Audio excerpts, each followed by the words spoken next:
आदरणीय साथियों, आज हम सीआरपीसी के सेक्शन 125 से 128 तक करेंगे। यह अध्याय वैसे तो छोटा सा है, लेकिन 125 के ऊपर इतनी अथॉरिटीज़ हैं कि यदि पुस्तक या किसी डाइजेस्ट को देखने लगो तो 50% में 125 की अथॉरिटीज़ हैं। तो 26/5/2020 को हम इन सेक्शंस के ऊपर चर्चा कर रहे हैं। मुझे आशा ही नहीं अपितु पूरा विश्वास है कि आप लोगों को ये वीडियो पसंद आएगी। यदि आपको ये अच्छा लगे तो मेरी आपसे प्रार्थना है कि आप इसे लाइक भी करें और सब्सक्राइब भी करें। अब हम आते हैं विषय पर। सेक्शन 125 क्या कहता है कि जब कोई पर्याप्त साधन वाला कोई भी आदमी अपनी पत्नी को, जो भरण पोषण में असमर्थ है, शब्द असमर्थ है, असमर्थ के ऊपर जोर दिया है, वैध या अवैध अवयस्क संतान का चाहे विवाह हो गया हो या ना हुआ हो, जो भरण पोषण करने में असमर्थ है, यानी औलाद उसकी चाहे वो लेजिटिमेट है चाहे इलेजिटिमेट है, लेकिन शादी हो गई हो या ना हो गई हो, ये गौण है। क्योंकि अगले ही उसमें देखेंगे कि उसमें दूसरी बात आएगी। तो शादी हो गई हो या ना हो गई हो, किंतु अवयस्क हैं, माइनर हैं, और वो अपना भरण पोषण करने में असमर्थ हैं। तीसरा है वैध या अवैध संतान, जो वयस्क है किंतु किसी शारीरिक या मानसिक असामान्यता या अक्षति के कारण अपना भरण पोषण करने में असमर्थ हैं। उन लोगों को, और अगला है अपने माता पिता को जो भरण पोषण करने में असमर्थ हैं, उनकी उपेक्षा जब कोई पर्याप्त साधन वाला आदमी करता है, चाहे वो अपनी पत्नी की कर रहा है, चाहे बच्चों की कर रहा है, चाहे माँ बाप की कर रहा है, या उनके भरण पोषण से वो इनकार करता है, तो एक्ट के अंदर लिखा है प्रथम श्रेणी मैजिस्ट्रेट, जिसको अब मैं ये कहना चाहूँगा कि अब फैमिली कोर्ट्स बन चुकी हैं हर डिस्ट्रिक्ट में। तो अब ये जुरिडिक्शन फैमिली कोर्ट्स को है। पहले ये कुटुंब न्यायालय की बजाय प्रथम श्रेणी मैजिस्ट्रेट को थी। तो उस न्यायालय को जब ये साबित हो जाए कि वह आदमी उनका भरण पोषण से इनकारी कर रहा है और उपेक्षा कर रहा है उनकी, तो इस सब का भरण पोषण के लिए एक निश्चित मासिक दर से जो न्यायालय ठीक समझे ऐसा रुपया बतौर गुजारा भत्ता देने का आदेश कर सकता है। पहले ये रकम 500 रुपये होती थी, अब ये रकम कितनी भी हो सकती है। अनमैरिड डॉटर के ऊपर जगबीर सिंह वर्सेस जसवीर सिंह केस है 2005-2 criminal court cases 716 Punjab and Haryana उच्च न्यायालय का। वो कहता है unmarried daughter even though major is entitled to be maintained by father. अनमैरिड लड़की चाहे 18 से ऊपर भी है, वह खर्चा लेने की हकदार है। अब वाइफ की डेफिनेशन वैसे तो एक्ट के अंदर भी दी है, लेकिन 2008 criminal court cases page 100 supreme court क्या कहता है कि wife when is unable to maintain herself and is having sufficient means who husband and husband is having sufficient means, maintenance is to be granted. Wife can be divorcee also. पत्नी का तलाक हुई भी हो सकती है, लेकिन तलाक के बाद यदि वो रीमैरिज कर लेती है तो then she is not entitled for maintenance. 2014 supplementary criminal court cases page 1 पर सुप्रीम कोर्ट ने करार दिया है कि ये सारी प्रोसीडिंग्स जो 125 की हैं ये समरी इन नेचर हैं। It is not necessary for court to ascertain as to who was in wrong and minute details of matrimonial dispute between husband and wife need not be gone into. मान लिया कि दीवानी मुकदमे में कोई दूसरी finding किसी बात की है तो मेंटेनेंस के लिए it is not necessary to go into those facts. यहाँ पर केवल आमदनी और असहायता देखी जानी है। लेकिन जहाँ लड़की या पत्नी हकदार नहीं है, आगे मैं ये भी बताऊंगा कि किन किन हालात में वो हकदार नहीं है। एक अथॉरिटी है 2004 2 criminal court cases supreme court की ही कि मेंटेनेंस पेटिशन बाय फादर और mother has to be filed where the person from whom maintenance is claimed is living. Jurisdiction ये है कि लड़की जहाँ चाहे मुकदमा कर सकती है, पत्नी जहाँ चाहे मुकदमा कर सकती है, औलाद जहाँ चाहे मुकदमा कर सकती है, लेकिन पेरेंट्स के लिए ये एक विशेष अथॉरिटी है। और इस अथॉरिटी के अंदर ये कहा गया है कि पेरेंट्स वहाँ मुकदमा करेंगे जहाँ पर वो लड़का रह रहा है, जिससे खर्चा लेना है, गुजारा भत्ता लेना है। When parents have more than one son they can claim maintenance from any son, चाहे वो बेशक किसी एक के साथ रहते हैं। ये बात भी 2007 3 criminal court cases 874 Rajasthan high court ने कही है।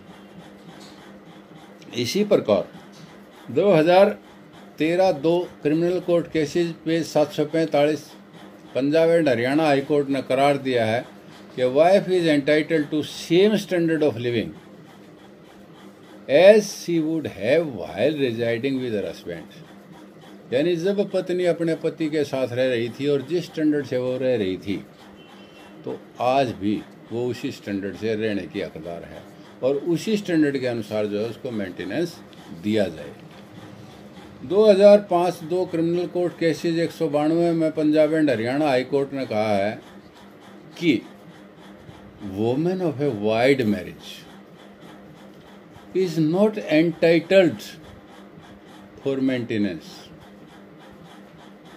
But son born from such marriage is entitled. यानी अवैध शादी अगर है तो पत्नी उसके लिए हकदार नहीं है, किंतु उस अवैध शादी से उत्पन्न बच्चे जो है वो खर्चा लेने के लिए हकदार है। 2017 1 क्रिमिनल कोर्ट केसेस पेज 174 के ऊपर हिमाचल प्रदेश हाई कोर्ट ने ये बताया है कि मेंटेनेंस में क्या क्या चीज़ें आती हैं। मेंटेनेंस के माने ये नहीं है कि एक सिंपल जो है मेंटेनेंस मतलब एक वो दे दिया गया। मेंटेनेंस में क्या क्या चीज़ कंसीडर करनी है। ऑनरेबल हाई कोर्ट ने कहा है कि food expenses are to be included, clothing expenses, medical expenses, educational expenses and residential accommodation expenses, ये सारी चीज़ें जो है इसके अंदर इंक्लूड होती हैं मेंटेनेंस के अंदर। तो उसके बाद मैं अगली अथॉरिटी बताते हुए आपको ये कहना चाहूँगा कि ये सारी बातें विशेष रूप से ध्यान देने की हैं। आजकल 50% केसेस जो है मेंटेनेंस के हैं। तो 2015 2 क्रिमिनल कोर्ट केसेज 833 पर सुप्रीम कोर्ट ने करार दिया है, हस्बैंड सेज कि he has no means to pay, he has no job, तो ऑनरेबल सुप्रीम कोर्ट कहता है he is healthy and well bodied, is under obligation to support his wife. और इलाहाबाद हाई कोर्ट ने तो ये भी कह दिया कि यदि वो बाबा बन जाता है, फकीर बन जाता है, then also he is liable to pay the maintenance. अब एक इसमें बात कही है प्रोवाइडेड, सेक्शन 125 1 को हम पढ़ रहे हैं तो 125(1) के अंदर क्या कहा? प्रोवाइडेड। प्रोवाइडेड माने परंतु।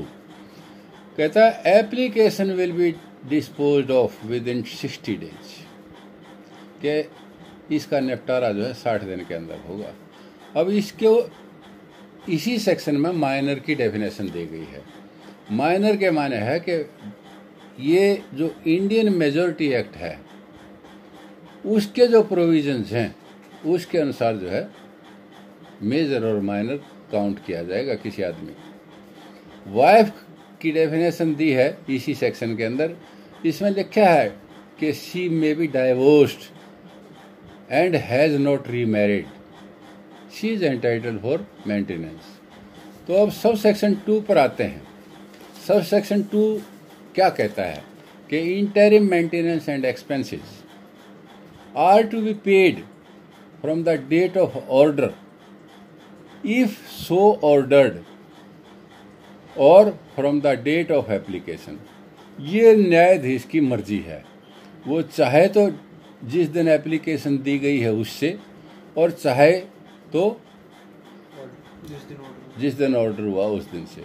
यदि ऑर्डर के दिन से करता है तो उसको कारण देना होगा कि आज से क्यों दिया जा रहा है और डेट ऑफ एप्लीकेशन से क्यों नहीं दिया जा रहा।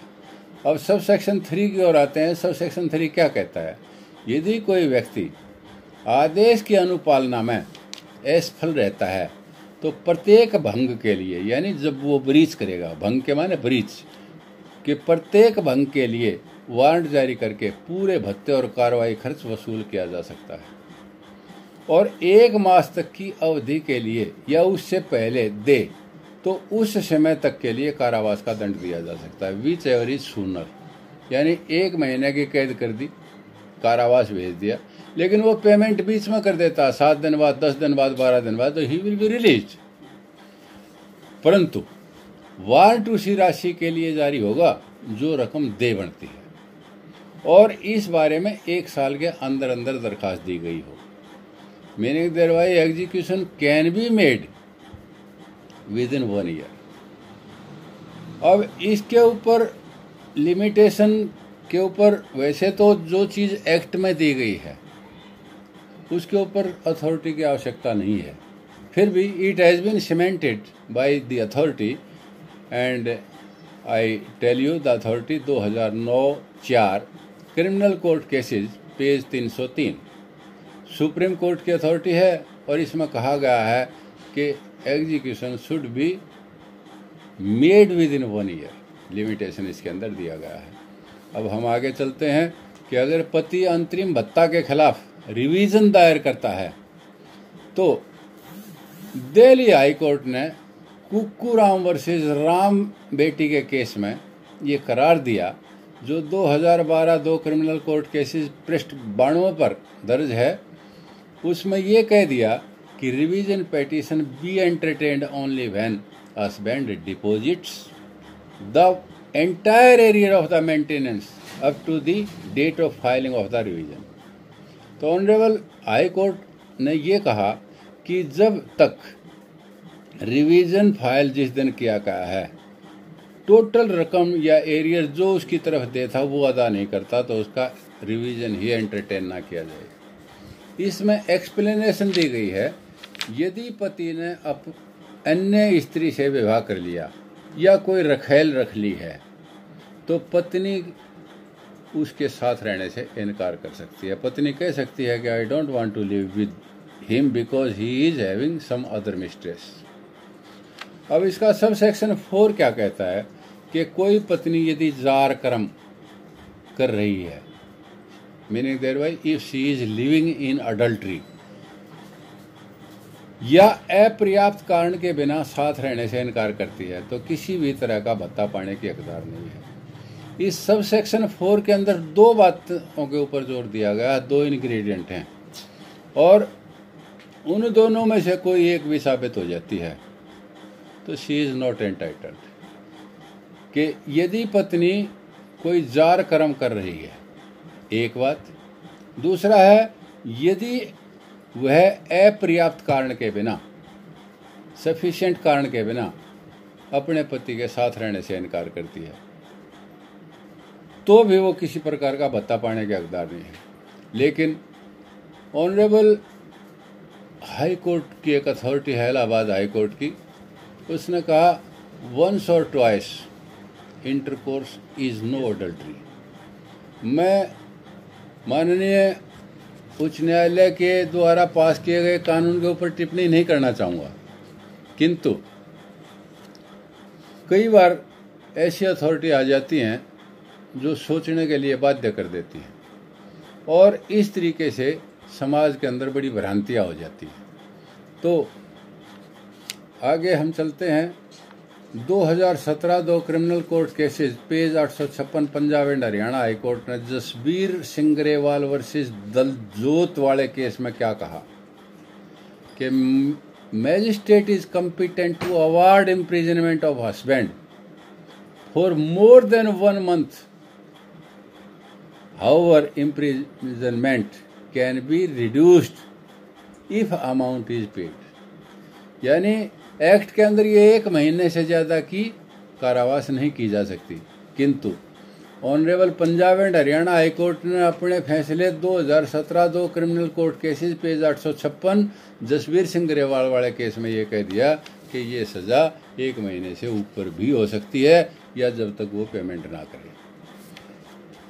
अब सब सेक्शन 5 जो है सब सेक्शन 4 की ही पुनरावृत्ति समझिए, लेकिन उसमें थोड़ा सा अंतर है, उसको समझने की कोशिश करेंगे।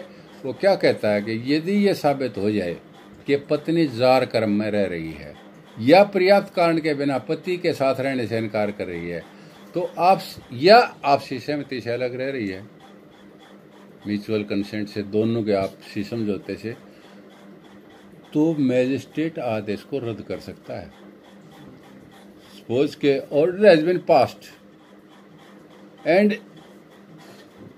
इट इज प्रूव्ड सब्सिक्वेंटली कि she is living in adultery या she is living separately with mutual consent, आपसी समझौते से, या बिना पर्याप्त कारण के वो जानबूझ करके पति के साथ रहने से इनकार कर रही है, तो इन हालात में बंधे हुए खर्चे को अपास्त किया जा सकता है। अब हम सेक्शन 125 के बाद सेक्शन 126 पर आते हैं। 126 क्या कहता है? प्रोसीडिंग में be taken against any person in any district, के ये कार्रवाई जो है किसी भी जिले में किसी भी पुरुष के खिलाफ की जा सकती है। किसी भी पुरुष से तात्पर्य पति से, किसी भी पुरुष से तात्पर्य पिता से, किसी भी पुरुष से तात्पर्य बेटे से। If it is filed by parents then son, if it is filed by wife then husband, if it is filed by kids daughter और सन देन फादर। तो इस प्रकार से किसी भी पुरुष शब्द का अर्थ ये है। अब 126(2) जो है बहुत इम्पोर्टेंट है। इससे पहले कि 126(2) की मैं बात करूं, ये कहाँ दायर हो सकता है, तो 3 बातें हैं जहां पर 125 का मुकदमा दायर हो सकता है। वेयर इज ही इज, जहां वो रहता है। कौन? उत्तरवादी, रेस्पोंडेंट, जिसके ऊपर मेंटेनेंस का मुकदमा दायर किया जाना है या हो सकता है। वेयर ही और हिज वाइफ रिजाइड्स, जहां वो है या उसकी पत्नी रहते हैं, दोनों जगह हो सकता है। यानी पत्नी जहां मायके रह रही है वहां भी कर सकती है, या जहां उसका पति रह रहा है वहां भी कर सकती है। और तीसरा है where he last resided with his wife और चिल्ड्रन, जहां वह अपनी पत्नी और बच्चों के साथ आखिर टाइम रहा। अब 126(2) पर आते हैं जो इम्पोर्टेंट है, इसको थोड़ा सा नोट करने की कोशिश करेंगे। और याद रखने और समझने की बात है कि evidence will be in the presence of the respondent. गवाही जो है उत्तरवादी की हाजिरी में ही होगी, और when his personal attendance is dispensed with then in the presence of the counsel और प्लीडर। यदि उसकी हाजिरी न्यायालय ने माफ कर दी है तो वकील की हाजिरी में गवाही होगी। अब इसमें एक प्रोवाइडेड दिया है जो बहुत इम्पोर्टेंट है, उसको देखेंगे कि प्रोवाइडेड में क्या कहता है कि जब मैजिस्ट्रेट इस बात से संतुष्ट हो जाए कि प्रतिपक्ष जानबूझकर तामील करने से बच रहा है या न्यायालय में हाजिर होने से बच रहा है, तो मैजिस्ट्रेट एक पक्षीय कार्रवाई या सुनवाई के लिए अग्रसर हो सकता है। और यहाँ पर इम्पोर्टेंट बात यह है कि इस तरीके से दिए गए आदेश, यानी जो एक पक्षीय आदेश है, तो उसको सेट असाइड कराने के लिए 3 मास के अंदर अंदर आवेदन में अच्छा कारण बताते हुए, दर्शाते हुए एप्लीकेशन दी जा सकती है। अब subject to such terms including terms of payment of cost to other party, magistrate को उस ऑर्डर को अपास्त करने का हक है, या वो अपास्त कर सकता है या अपास्त किया जा सकता है। तो 126(3) क्या कहता है कि खर्च न्याय संगत जो न्यायालय को लगे दे सकता है। देयर इज नो लिमिटेशन, जो भी न्यायालय को उचित लगे उसी के अनुसार जो है दिया जा सकता है। अब मैं सेक्शन 127 की तरफ आना चाहूँगा। सेक्शन 127 क्या कहता है कि परिस्थिति में तब्दीली में न्यायालय को जो ठीक लगे भत्ते में परिवर्तन करने की शक्ति है। हालात बदल गए, एक आदमी जो है सर्विस कर रहा था, वो रिटायर हो गया, तो उसकी इनकम 50% आ गई। It can be varied, order में तब्दीली की जा सकती है। या दीवानी कोर्ट के किसी फैसले के फलस्वरूप यदि न्यायालय को ये लगे कि आदेश बदला जाना चाहिए तो बदला जा सकता है। जैसे सेक्शन 9 के मुकदमे में यह बात आ गई कि यह लड़की गलती पर है और इसने जानबूझ करके इसकी कंपनी छोड़ी हुई है। She does not want to join the company of her husband deliberately, और she is not going to join the company, तो she is not entitled for maintenance. इसलिए वहाँ पर भी ये आदेश बदला जा सकता है। वो दीवानिया की फाइंडिंग है। तो जिस औरत के हक में जो डाइवोर्स भी और रीमैरिज कर ली, शादी के दिन से भत्ता खर्च को बंद किया जा सकता है। डाइवोर्सी लड़की थी, खर्चा ले रही थी, फिर उसने शादी कर ली, as and when she married, उस दिन से जो है उसका खर्चा बंद हो जाएगा। अब चौथी बात क्या कहता है कि जब स्त्री ने गुजारा भत्ता के आदेश के पहले या बाद में तलाक लेकर पूरी राशि ले ली, चाहे वो राशि कस्टमरी राइट के तहत ली या पर्सनल लॉ के तहत ली, आदेश को रद्द कर सकता है। आदेश कैन बी अल्टर्ड।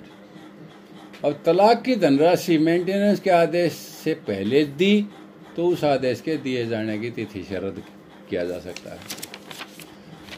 अब अगली बात क्या है कि after divorce if she surrenders all her rights, तलाक के बाद स्वेच्छा से अगर समर्पण करने पर आदेश उस तिथि से रद्द कर दिया जाएगा। सब सेक्शन 4 क्या कहता है कि सिविल कोर्ट भरण पोषण की डिग्री पास करते वक्त उन मासिक भत्तों का भी हिसाब किताब रखेगी जो भिन्न भिन्न आदेश से प्राप्त किया जा चुका है और उत्तरवादी द्वारा दिया गया है। मान लिया कि एक लमसम में देना है, या मतलब 125 में भी खर्चा बन गया, डीवी एक्ट में भी बन गया, सेक्शन 24 में भी बन गया, तो ये सारे खर्चे जो आपस में दिए लिए गए हैं ना, उन सबको एडजस्ट करते हुए उनका भी ख्याल रखेगी कि ये वो रुपया ले रही है।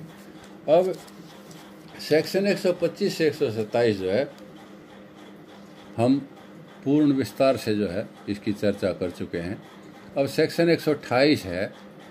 इस सेक्शन को बहुत से लोग पढ़ते ही नहीं, और मैं ये कहना चाहूँगा कि 95% वकीलों ने इस सेक्शन का प्रयोग भी नहीं किया।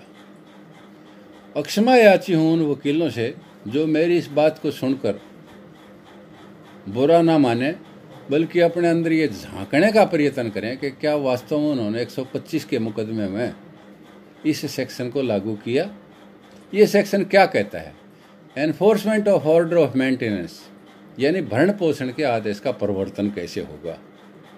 पहली बात तो ये है कि आदेश की कॉपी उस व्यक्ति को जिसके हक में आदेश हुआ है या उसके गार्जियन को, संरक्षक को, चाहे वो अंतरिम का आदेश है या फाइनल का आदेश है, फ्री ऑफ कॉस्ट मिलेगी, निःशुल्क मिलेगी, मुफ्त मिलेगी। ये बात जो है, मतलब कितने वकीलों ने अपने क्लाइंट्स को मुफ्त कॉपी दिलवाई, मैं ये कहना चाहता हूँ। दूसरा, और इस आदेश का प्रवर्तन, एनफोर्समेंट कहाँ हो सकता है?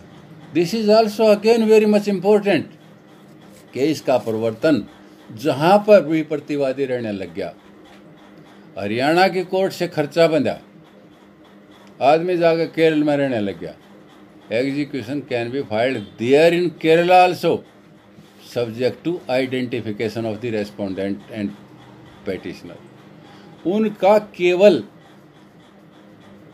ये पहचान होना जरूरी है कि ये वही है, and it can be filed anywhere. तो इसलिए ये सेक्शन भी इम्पोर्टेंट है और वकील साथी इसकी ओर ध्यान नहीं देते। तो मेरा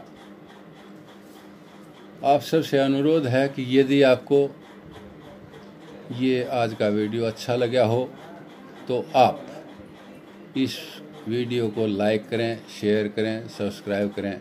इन्हीं शब्दों के साथ मैं अपनी वाणी को विराम देता हूं और कल हम इससे आगे का चैप्टर करेंगे। जय हिंद।